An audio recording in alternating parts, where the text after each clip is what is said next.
Hello and welcome दोस्तों, study root में आप सभी का स्वागत है। हम लोग आज डिस्कस करेंगे एक बहुत important topic, draft environment impact assessment EIA का जो नोटिफिकेशन भारत सरकार ने निकाला था, उसमें हम लोग देखेंगे कि क्या पर्यावरण पर प्रभाव है इसका और ग्लोबली हम किस डायरेक्शन में चल रहे हैं। जो इंटरनेशनल कन्वेंशन हमने साइन किए हैं उनके साथ चल रहे हैं या उनके विरुद्ध चल रहे हैं, या क्या कंट्रोवर्शियल पॉइंट है जो EIA नोटिफिकेशन 2020 गवर्नमेंट ने निकाला है। साथ में हम देखेंगे पर्यावरण प्रभाव और उसके आकलन में क्या क्या समस्याएं आती हैं और क्या क्या नई चेंजेस इस पॉलिसी में हुए हैं। तो मेरे साथ इस वीडियो को पूरे डिटेल में देखिए और लास्ट तक देखिएगा ताकि सारी चीजें आपकी क्लियर हो सके। ये UPSI, UPPSC, UPSC और अदर कॉम्पिटिटिव एग्जाम्स के करंट अफेयर क्वेश्चन के लिए बहुत ही बेनिफिशियल होगा। तो देखिए, आपको पता ही होगा कि ये इन्वायरमेंट इम्पैक्ट असेसमेंट होता क्या है। तो अगर मैं बात करूं तो इन्वायरमेंट इम्पैक्ट असेसमेंट, जैसा कि नाम से ही आपको पता चल रहा होगा कि इन्वायरमेंटल इम्पैक्ट असेसमेंट यानी किसी चीज का इम्पैक्ट इन्वायरमेंट पर क्या होगा उसकी असेसमेंट यानी आकलन करना। तो किस चीज का इम्पैक्ट, तो कोई प्रोजेक्ट हो सकता है, ठीक है, कोई प्रोजेक्ट हो सकता है, कोई कंस्ट्रक्शन एक्टिविटी हो सकती है, कोई माइनिंग एक्टिविटी हो सकती है, ठीक है। ऐसी कोई भी एक्टिविटी जिसका इम्पैक्ट हम इन्वायरमेंट पर एक्सेस कर रहे हो। अगर हम लोग देखें तो ये पर्यावरणीय मूल्यांकन किसी योजना यानी पॉलिसी, नीति, कार्यक्रम या वास्तविक परियोजनाओं के पर्यावरणीय परिणामों का आकलन है जो प्रास्ताविक कार्यवाही के साथ आगे बढ़ने के निर्णय से पहले है। तो देखिए, इसमें कहना क्या चाहता है कि जैसे कोई भी प्रोजेक्ट है उसको एग्जीक्यूट करने से पहले या कोई भी माइनिंग एक्टिविटी है उसको एग्जीक्यूट करने से पहले अगर हम उस चीज का इम्पैक्ट देख लेते हैं कि इन्वायरमेंट पर क्या इम्पैक्ट होगा, तो हम ये उसको अच्छी तरीके से फिर देख सकते हैं कि क्या हमें इसको एग्जीक्यूट करना चाहिए, नहीं करना चाहिए। जैसे कि मान लीजिए कोई एक प्रोजेक्ट है और वो है वेस्ट डिस्पोजल का, ठीक है, वेस्ट डिस्पोजल का है और इसमें क्या होता है कि कचरे को जो है जलाना है, जो भी कचरा है। तो उसके बाद जलाने के बाद हम लोग देखेंगे कि धुएं से क्या पर्यावरण को नुकसान होते हैं, या उसके बाद देखेंगे कौन कौन सी गैसेस रिलीज होती हैं, ठीक है, या वाटर को किस प्रकार से पोल्यूशन होगा। ये सारी चीजें हम लोग देखेंगे। तो ये सारी चीजें देखने के साथ साथ हम लोग फिर इस बात पर भी बात करेंगे कि क्या इसको एग्जीक्यूट करना चाहिए, नहीं। ये तो बात हो गई कि इन्वायरमेंटल इम्पैक्ट असेसमेंट है क्या। अब आगे हम लोग देखते हैं कि देखिए इस पर चर्चा करनी क्यों जरूरी है, क्योंकि जैसा हम लोगों को पता है कि ग्रीन हाउस गैसेज हमारी बढ़ रही हैं, ठीक है, और इन्वायरमेंट हमारा बहुत सेंसिटिव एरिया है, बहुत सेंसिटिव एरिया है। मतलब जरा सा भी, अगर थोड़ा सा भी हम लोग कुछ करते हैं तो वो उस पर तुरंत एक्शन होता है। थोड़ा सा भी अगर कुछ होता है, यानी अगर आप ये समझ लीजिए कि 0.1 डिग्री सेल्सियस का भी अगर चेंज आता है हमारे इन्वायरमेंट टेम्परेचर में, तो वो भी आइस मेल्ट होती है और जो सी लेवल है वो हमारा बढ़ता है। तो इसलिए EIA को जरूरी कर दिया गया है।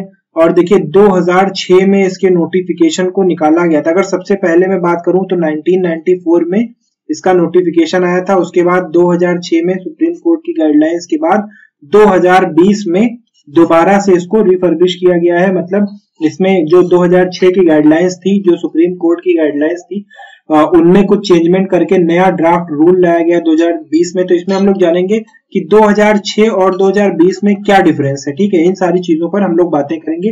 अगर बैकग्राउंड की बात करें तो जैसा मैंने आपको बताया कि जो पर्यावरण संरक्षण अधिनियम था हमारा, ठीक है, जो पर्यावरण संरक्षण अधिनियम 1986 था, यानी इन्वायरमेंट प्रोटेक्शन एक्ट 1986, उसमें ये क्लॉज था कि कोई भी प्रोजेक्ट हो, अब EIA उसका होगा, कोई भी प्रोजेक्ट हो उसका इन्वायरमेंट इम्पैक्ट असेसमेंट होगा, उसके बाद उसकी clearance ministry of forest, environment and climate change देगी। तो इसके चलते, इस क्लॉज के चलते 1994 सबसे पहले 1994 में इसके लिए रूल्स को ड्राफ्ट किया गया, ठीक है, इसके लिए रूल्स को ड्राफ्ट किया गया है। 1984 में रूल्स को ड्राफ्ट किया गया, 1994 में रूल्स को ड्राफ्ट किया गया और उसके बाद हम लोग देखते हैं 2006 में फिर रूल्स को दोबारा से कुछ चेंज किया गया। उसके बाद अगर हम लोग बात करें तो 2020 में अब ड्राफ्ट रूल्स आ रहे हैं, ठीक है। तो अब हम लोग देखेंगे कि प्रीवियस वर्जन से क्या क्या चेंज हुआ है, ठीक है। ये देखिए यहाँ पे वही चीज लिखी, 1994 EIA notification was replaced with a modified draft in 2006 and after 2006 इस EIA को बहुत ट्रांसपेरेंट और एक्सपीडिएंट बनाने के लिए अब 2020 में कुछ चेंजमेंट इसमें किए जा रहे हैं। ठीक है। ये देखिए एनवायरमेंट इम्पैक्ट असेसमेंट के अंतर्गत अगर हम लोग बात करें तो क्या क्या चीजें होती हैं और किन किन चीजों पर हम लोग इम्पैक्ट का असेसमेंट करते हैं। तो देखिए इसमें कौन कौन से प्रभावकारी कारक है। तो स्टेक होल्डर्स और एम्पावरमेंट ये अवेयरनेस फैलाते हैं। Environment capacity, institutional change, environment capacity, consent, decision, accountability किसकी होनी चाहिए। फिर बिलीफ्स है, हमारा स्ट्रक्चर है, कॉर्पोरेट चेंज है, इकोनॉमिक्स है, उसके बाद डिजाइन एंड इंजीनियरिंग चेंज में एनवायरमेंट की सहूलियत के हिसाब से वैल्यूज हमें इनकॉर्पोरेट करने होते हैं। उसी तरीके से विजन हमारा होता है एनवायरमेंट को बचाने के लिए। डिजाइन और डिसीजन भी उसी के हिसाब से लिए जाते हैं। उसके बाद साइंटिफिक चेंज भी देखें तो प्रिडिक्टिव टेक्निक होती है कि हम प्रिडिक्ट कर सके कि इससे ये होगा, इस अगर ऐसा नहीं होगा तो ऐसा होगा। उसके बाद अकाउंटेबिलिटी भी होती है। तो ये सारी चीजें कंसिडर की जाती है EIA को लेकर। उसके बाद हम देखते हैं कि आखिर ये न्यूज में क्यों है, आज क्यों हम इसे करंट अफेयर के तरीके से पढ़ रहे हैं। तो देखिए अभी यूनाइटेड नेशंस का जो स्पेशल रेपरेटर्स है उन्होंने कुछ कंसर्न रेज किए हैं भारत के ड्राफ्ट EIA को लेकर। ठीक है, कुछ कंसर्न रेज किए हैं, उनको कुछ प्रॉब्लम आई है और वो इसको नोटिफाई किए हैं यूनाइटेड नेशंस में। और गवर्नमेंट से कहा है कि गवर्नमेंट जो इंडिया की ऑब्लिगेशंस हैं, यानी इंडिया ने जो प्रतिबद्धता निभाई है यूनाइटेड नेशंस में क्लाइमेट चेंज को लेकर, ये जो रूल्स अब उसने फ्रेम किया है ड्राफ्ट एनवायरमेंट EIA 2020 को, ये इसके विरुद्ध में जा रहा है। यानी भारत ने जो इंटरनेशनल लॉ के तहत समझौते किए हैं और जो भी उसने अपनी प्रतिबद्धता बताई है कि हम ये करेंगे, उसने जो रूल्स बनाए हैं वो उसके उस अंतरराष्ट्रीय समझौतों के खिलाफ जा रहे हैं। इस पर कंसर्न रेज किए हैं यूनाइटेड नेशन के स्पेशल रेपरेटर्स ने। अब हम लोग देखते हैं यहाँ पे एक टर्म आ गया UN रेपरेटर्स। ये कौन होते हैं, तो इनके बारे में भी जान लेते हैं कि आखिर ये होते कौन है।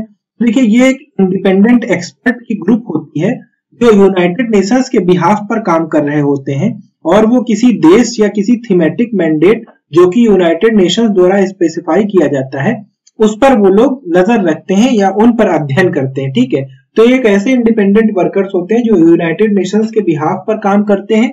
वो किसी थीमेटिक मैंडेट या किसी देश पर यूनाइटेड नेशंस के आदेश अनुसार वर्क करते, रिसर्च करते, उसकी पॉलिसीज को देखते हैं ताकि ये पता चल सके कि वो देश जो प्रतिबद्धता के लिए जो बोल रहा है क्या उसके तहत वो चीजें कर भी रहा है या नहीं कर रहा है, और इस चीज को यूनाइटेड नेशंस में आगे डिस्कस किया जा सके। अब कंसर्न्स की बात कर लेते हैं कि क्या कंसर्न है। तो देखिए जो ड्राफ्ट नोटिफिकेशन है उसके क्लॉज 14 का जो 2 है, क्लॉज 14 का सब पार्ट 2 और जो क्लॉज 26 है उसमें जो लार्ज इंडस्ट्रीज हैं उनको एग्जेम्प्ट कर दिया गया है। ठीक है, जो लार्ज इंडस्ट्रीज हैं उनको एग्जेम्प्ट कर दिया गया है पब्लिक कंसल्टेशन के लिए। यानी अभी तक क्या होता था, एक्चुअली अगर कोई प्रोजेक्ट है या कोई माइनिंग एक्टिविटी कोई भी है तो उसको पब्लिक कंसल्टेशन के लिए पब्लिक डोमेन पर लाया जाता था, यानी वेबसाइट पर ministry of environment, forest and climate change के ऊपर लाया जाता था और पब्लिक से वहां पर अपनी राय या कमेंट मांगे जाते थे और फिर अगर कमेंट कुछ वाजिब लगते थे तो उस हिसाब से चेंज किया जाता था। लेकिन अब इस चीज को बदल दिया है, जो लार्ज इंडस्ट्रीज होंगे या जो लार्ज प्रोजेक्ट होंगे वहां पर पब्लिक से कंसल्ट नहीं किया जाएगा। ठीक है, और इन इंडस्ट्रीज में कौन कौन सी शामिल है। देखिए केमिकल मैन्युफैक्चरिंग इंडस्ट्री जो कि सबसे सस्पिशियस है क्योंकि ये एनवायरनमेंट के लिए सबसे ज्यादा हजार्ड होती है और सेंसिटिव भी होती है। किसी भी केमिकल का रिसाव, थोड़े से केमिकल का रिसाव ही, जैसे चेरनोबिल डिजास्टर वगैरह है, ठीक है, तो ये सब न्यूक्लियर से चीजों से जुड़े हुए हैं। ठीक, तो देखिए उसमें क्या था कि जो भी मंदक रखा गया था, मींस मॉडरेटर जो रखा जाता है, जो भी मॉडरेटर के रूप में इस्तेमाल किया जाता है। ठीक, और केमिकल इंडस्ट्री में कोई भी केमिकल है अगर उसका रिसाव हो जाता है या उसका स्पिल हो जाता है कहीं पर तो बहुत ज्यादा इंपैक्ट करता है वो। फिर पेट्रोलियम प्रोडक्ट्स हो गया, तो देखिए पेट्रोलियम प्रोडक्ट्स में देखिए एनवायरनमेंट को ऑयल स्पिल वगैरह हो गया। ठीक है, या यहाँ पर देखिए अगर सॉइल इरोजन की बात करें तो ऑयल सॉइल इरोजन भी यहाँ पर एक कॉन्सेप्ट आ जाता है। बिल्डिंग कंस्ट्रक्शन हो गया, ठीक है, आप कहीं पर पेड़ पौधे काट कर बना रहे हैं, या एक्सपेंशन और वाइडनिंग ऑफ नेशनल हाईवेज। तो अब जो ऐसे लार्ज प्रोजेक्ट्स हैं उनके लिए अब इनको पब्लिक कंसल्टेशन से दूर कर दिया गया। मतलब अब पब्लिक से राय इन सब चीजों पर नहीं मांगी जाएगी और पब्लिक अब ऐसे मुद्दों पर अपने कमेंट या अपने सुझाव नहीं रख पाएगी। तो जाहिर सी बात है फिर पब्लिक को क्या प्रॉब्लम होगी उस चीज से, इस पर भी वो अपने कमेंट्स नहीं रख पाएगी।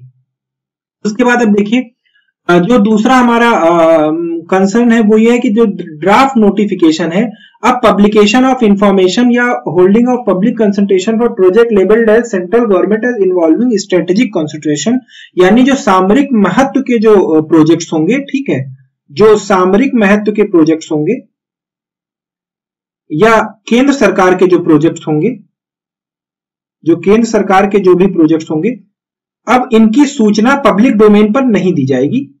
अब इनकी सूचना पब्लिक डोमेन पर नहीं की जाएगी, यानी जो स्ट्रेटेजिक इंपॉर्टेंस जैसे कि मिलिट्री के लिए हो गया, ठीक है, डिफेंस के लिए हो गया या जियो पॉलिटिक्स के लिए हो गया, कोई प्रोजेक्ट आ रहा है, ठीक है, जैसे मान लीजिए बीआरओ है, जियो पॉलिटिक्स के लिए बीआरओ पर रोड कंस्ट्रक्शन हो रहा है, या केंद्र सरकार का कोई प्रोजेक्ट है मान लीजिए, तो अब पहले ये होता था कि उन सब की इंफॉर्मेशन भी पब्लिक कंसल्टेशन के लिए पब्लिक डोमेन पर रखी जाती थी, लेकिन अब इन सारे प्रोजेक्ट्स की इंफॉर्मेशन को हाइड कर दिया गया है। अब ऐसे प्रोजेक्ट्स की इंफॉर्मेशन पब्लिक इंफॉर्मेशन के रूप में नहीं दी जाएगी, ना ही इन पर आम जनता अपनी राय रख सकेगी। यहां पर एक जो हमारा तीसरा कंसर्न है वो ये है कि यहां पर एक क्लॉज और आ गया पोस्ट फैक्टो क्लियरेंस का, यानी कि आप प्रोजेक्ट शुरू कर दो, इसमें क्या होता है, आप प्रोजेक्ट शुरू कर दो, ठीक है, और इसकी क्लियरेंस आगे मिलती रहेगी, आप क्लियरेंस बाद में लेते रहना, ठीक है। अभी तक ये होता था कि जब तक आप क्लियरेंस नहीं लेते हैं, environment clearance ministry of forest climate change के, ठीक है, जब तक आप मिनिस्ट्री से क्लियरेंस नहीं लेते तब तक आप किसी प्रोजेक्ट को स्टार्ट नहीं कर सकते थे, ठीक है, तो ये एक लीगल बाउंडेशन था। लेकिन अब इसमें पोस्ट फैक्टो क्लियरेंस कर दिया है, यानी कि आप प्रोजेक्ट स्टार्ट करें और इसके क्लियरेंस के लिए आप पीछे से अप्लाई करते रहे और क्लियरेंस की प्रक्रिया अपना चलता करेगी। आगे अगर जाकर मान लीजिए क्लियरेंस नहीं मिल पाता है तो क्या वो प्रोजेक्ट बंद किया जाएगा, क्या वो प्रोजेक्ट इंस्टॉल कर दिया जाएगा, क्या वैसी परिस्थितियां वापस से लाई जा सकती हैं, तो ये सारी चीजों का भी ध्यान नहीं रखा। यहाँ पर पोस्ट फैक्टो क्लियरेंस का भी आ गया है, यानी जो प्रोजेक्ट स्टार्ट हो गए वो without obtaining the required environment clearance और परमिशन, यानी आपको एनवायरमेंट क्लियरेंस या परमिशन लेने की जरूरत नहीं है, आप प्रोजेक्ट स्टार्ट करें और एनवायरमेंट क्लियरेंस आप बाद में लेते रहें। और आप जानते ही भारत में क्या क्या कैसे कैसे होता है। अच्छा, अब यहाँ पर देखते हैं कि क्या क्या बदलाव किए हैं भारत सरकार ने। तो देखिए, जो अमेंडमेंट्स लेके आई है कोर्ट ऑर्डर 2006 से अभी तक 14 सालों में जो भी सुप्रीम कोर्ट ने या किसी कोर्ट ने जो जो सुझाव या अपने जजमेंट्स या अमेंडमेंट्स दिए हैं उनके आधार पर कुछ चेंजमेंट करके लेके आई है। जैसे पब्लिक कंसल्टेशन का पहले जो पीरियड हुआ करता था वो 60 दिन तक हुआ करता था कि 2 महीने तक पब्लिक से राय ली जाती थी, ठीक है। अब उसको 40 दिन कर दिया गया, यानी 60 से घटाकर अब उसको 40 दिन कर दिया गया है। उसके बाद अगर हम देखें कि पहले जहां पर 30 दिन हुआ करते थे पब्लिक को कि अपने रिस्पांस वो जमा करे किसी पब्लिक हियरिंग को, यानी मान लीजिए अगर आपको कहीं पर एनवायरनमेंट से दिक्कत है, आपने उस चीज को फाइल किया, कंप्लेन फाइल की, तो पहले 30 दिन का मौका दिया जाता था कि पब्लिक को सुनने के लिए जब भी कोई कंप्लेन होती थी, ठीक है, या एनवायरनमेंट क्लियरेंस को लेकर। अब उसके समय सीमा को घटा दिया गया है, वो 20 कर दिया गया है, यानी समय कम कर दिया गया है। अब आप अगर तत्काल नहीं कर पाते कोई कंप्लेन या एप्लीकेशन सीक नहीं कर पाते तो फिर आगे चल के उस पर कोई बहस नहीं हो सकती। उसके बाद देखिए कि कुछ एरिया को इकोनॉमिकली सेंसिटिव एरियाज इसने डेजिग्नेट कर दिया है बिना किसी, जिस पर कोई भी पब्लिक हियरिंग नहीं होगी और कोई भी एनवायरनमेंट क्लियरेंस नहीं लिया जा सकेगा। और दूसरी बात, कुछ जगहों को रेड या ऑरेंज लोकेशन से मार्क किया गया है। तो यहां पर क्या होगा कि पहले ये होता था कि काफी दूरी पर रहते थे, यानी 10 से 20 किलोमीटर की दूरी पर ऐसे एरियाज से आप कोई भी कंस्ट्रक्शन एक्टिविटी नहीं कर सकते थे, कोई भी प्रोटेक्टेड एरिया हो। अब इस दूरी को कम करके और नजदीक कर दिया गया है, 0 से 5 किलोमीटर के बीच में, यानी आप ये समझिए कि पहले कोई ये वाइल्ड लाइफ सेंचुरी है तो इससे 20 किलोमीटर के दायरे में ही आप कोई कंस्ट्रक्शन एक्टिविटी कर सकते हो और बीच में नहीं कर सकते थे ट्रांजिशन जोन में। अब इस चीज को हटा दिया गया, अब आप 0 से 5 किलोमीटर के दायरे में भी, यानी इस एरिया में भी आप कंस्ट्रक्शन एक्टिविटी कर सकते हो, जो कि इन्वायरमेंटलिस्ट के लिए बहुत ही दुख की बात है कि आपने ऐसा इसको ईज कर दिया गया है। दूसरी बात देखिए, जो वैलिडिटी ऑफ इन्वायरमेंट क्लियरेंस थी पहले उसकी जो है 50 साल हुआ करती थी, अब उसको घटाकर 30 साल कर दिया। पहले 30 साल हुआ करती थी, अब उसको बढ़ाकर 50 साल कर दिया गया। मतलब आप एक बार इन्वायरमेंट क्लियरेंस ले लो तो पहले वो 30 सालों तक माना जाता था, लेकिन अब उसको बढ़ाकर 50 साल कर दिया है। मतलब आपको बार बार एनवायरमेंट क्लियरेंस नहीं लेना है, आप एक बार क्लियरेंस ले लो और 50 साल तक आराम से मौज करो, ठीक है। और रिवर वैली प्रोजेक्ट्स के लिए पहले 10 साल था, अब उसको 15 साल कर दिया गया। तो हम लोग देखते हैं यहाँ पर क्या क्या चेंजमेंट किए हैं। आशा करता हूं कि आपको ये सारी चीजें समझ में आ गई होंगी, सारी चीजें आपको बेहतर तरीके से समझ में आ गई होंगी। इससे जुड़े कोई भी क्वेश्चन हो तो आप उनको आंसर कर सकते हैं। आपको ये वीडियो कैसा लगा इसके लिए आप कमेंट करके बताएं। अगर आपको वीडियो पसंद आता है तो वीडियो को शेयर करें और हमारे चैनल को लाइक करें। Thank you for watching.